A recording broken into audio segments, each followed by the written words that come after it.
Left of the box.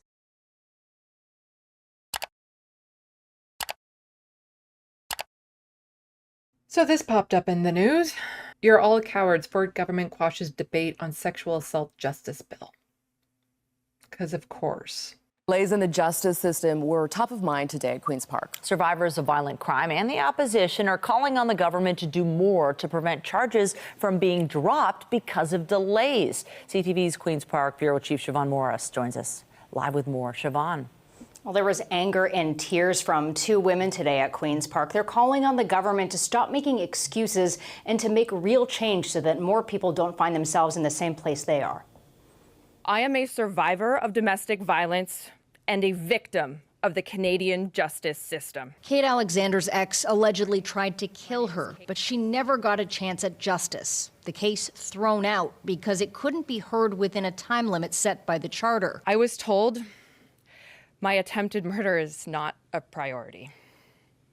And despite having a new billion-dollar courthouse, the government has not allocated the funds to staff it properly. A new courthouse in downtown Toronto, where the trial of the man who Emily Ager says sexually assaulted her was scheduled last July. After 2 days, unable to go ahead because there wasn't a staffed courtroom. I testified and was cross-examined, and then the judge said that he wanted to hear the rest of the trial out, but the next available dates were in November. Beyond the deadline for the case to be heard, the charges against Ager's alleged attacker stayed. Enough is enough. Stop the excuses and make real change. The opposition is urging the Attorney General to put his money where his mouth is. Tough on crime rhetoric from the government means absolutely nothing if the courts are understaffed and cases are tossed out. Doug Downey insists the government has invested more, hired more. Be it Crown prosecutors, victim witness assistants, court employees, court staff, bail vetters. Mr. Speaker, it is incredible the amount of resources this government is putting into the system. But Ager and Alexander know their stories are not unique. There are other victims of this broken legal system who, like us, will live with this pain forever. The Premier was asked about court delays at a news conference in Ottawa this morning. He repeated that more money is being invested into the court system, but he also talked about overload because of more auto theft cases. Reporting live from Queen's Park, I'm Siobhan Morris. Michelle, back to you. Yeah, cases about sexual assault have to be put on the sideline because auto theft.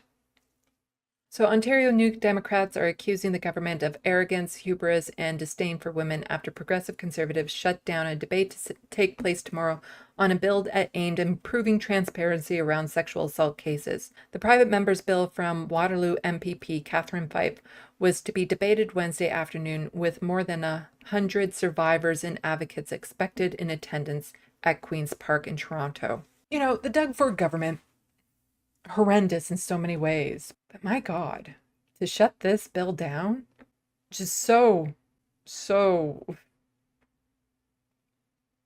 horrendous. Like, this is something that needs to be taken care of. People shouldn't watch their attackers get out of jail, go free, because the trial was stayed because it was taking too long to get to. In a move that blindsided the opposition, PCs voted Tuesday to send Lydia's Law to committee without debate. NDP MPPs shouted shame and cowards as the government MPPs stood to vote. It's shocking, actually, that they would have such disdain for women, Fife told reporters through tears. Bill 189 draws on recommendations from Ontario's Auditor General in 2019. It calls on the Attorney General to report each year on the number of criminal cases that have been held up for more than 8 months, analyze the reasons for the delay, and address them. Fife says 1,119 sexual assault cases were thrown out in 2023 and 1,326 the year before, all because they couldn't get to them soon enough. Attackers, predators, free to go about their lives because the courts are backed up. This is a broken justice system that fails women and girls every single day, and Lydia's Law would have held the minister, the Attorney General, to account, she said. And this is Catherine Fife talking here. And so she's the NDP MP for Waterloo. It's shocking, actually, that they would have such disdain for women. You know, 1,326 sexual assault cases got thrown out of court. So justice was not served to those women. In 2023, 1,119 cases got thrown out. This is a broken justice system that fails women and girls every single day. And Lydia's Law would have held the minister, the Attorney General, to account. There are a number of different items within this particular bill that I suspect will be part of the final report into the intimate partner violence study that they are doing. If they recommend it back to us, then it comes back into the House. That is how legislation works. Committee deals with it, it comes back to the House. I think, as I said, there's a lot of good pieces within this bill that we expedited to committee that should be part of that study. So, absolutely disgusting behavior from the Conservatives. A little bit more on this. So this is from, again, MPP Catherine Fife. Lydia's Law was set to be debated this afternoon. PCs dispensed the bill to committee without notice or discussion. Survivors of sexual assault deserve to be heard in the courts and the legislature. Speaker, women have been This is Merritt Stiles. She is the current leader of the Ontario NDP. Silenced in the courts, and yesterday women were silenced in this House. The MPP for Waterloo tabled Lydia's Law, which would have helped increase accountability and transparency in the handling of sexual assault cases in Ontario. The government shut it down. Hundreds of survivors and advocates and crisis support workers were expecting a chance to get answers on why this government has allowed so many sexual assault cases to be dismissed before trial. More than 1,300 cases of sexual assault in 2022 alone never saw a trial because the court system is so deeply underfunded and overwhelmed.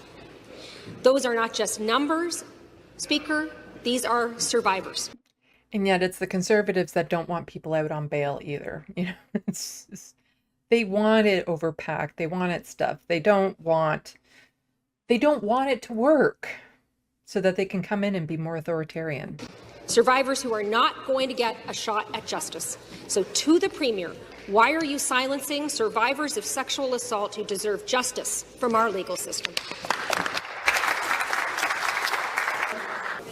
The House Leader knows full well that if the government was going to vote for that bill, it would have ended up in Justice Committee anyway. Months ago, Speaker, a young woman named Lydia and her mother came to me and they shared their experience of navigating Ontario's broken justice system. It took Lydia 2 years to get justice. She told me that she did not want any other survivor to go through what she went through and asked what I could do to help. I learned through stakeholder consultations just how broken and underfunded and re-traumatizing the justice system is for survivors. Lydia's story represents the story of so many survivors in Ontario. Speaker, sexual violence disproportionately impacts women, girls, and gender-diverse people. To the Attorney General, you have silenced survivors in the court system, and now you are silencing female voices in the legislature. What are you hiding from?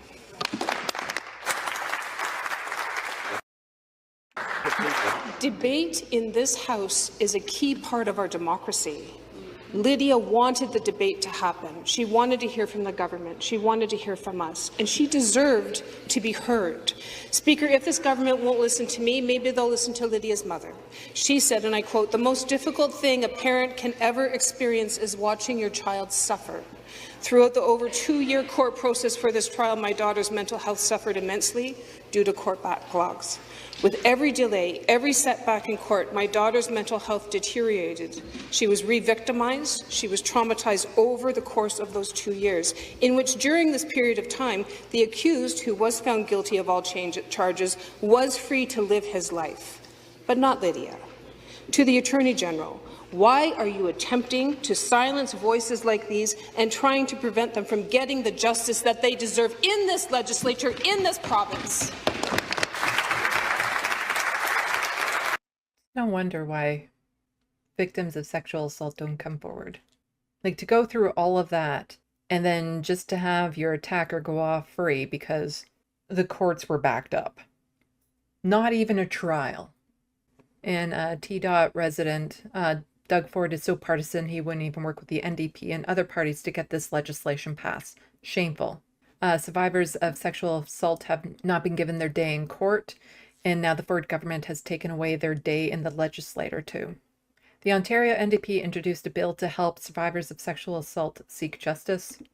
We called it Lydia's Law after a young woman named Lydia came to MPP Catherine Fife for support. But on May 14th, 2024, the government prevented the bill from being debated or voted on.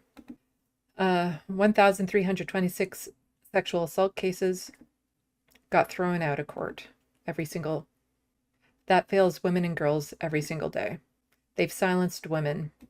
Oh, they silence women in our court system, and they silence women in our legislature. We have seen them play this game before. They use this as a way to hide the issue. It's the hubris and arrogance of trying to shut down issues that matter, not to them, but to so many women. So many women across this province. They are shutting down a female legislator again in this place, and we have seen it far too often. So, outrageous behavior on the part of this government. A very bad day for Ontario. Doug Ford's misogyny has been on display plenty of times. I've covered it on my channel. He's a horrible person, and yet he got reelected into office. Can you expect anything different when you have a misogynist asshole as leader of the province to put such a low priority on this that thousands of victims will not even see their day in court? Absolutely disgusting. Like, this is conservatives in this country, and this is why, as much as I dislike Justin Trudeau, getting Pierre Poilievre is far, far worse, because then you can expect seeing this type of disdain for women at a federal level as well. We need to kick conservatives out of power for the sake of everyone in the province, in the country. They don't help, they harm. They actively harm people, and it needs to stop. We need a better system.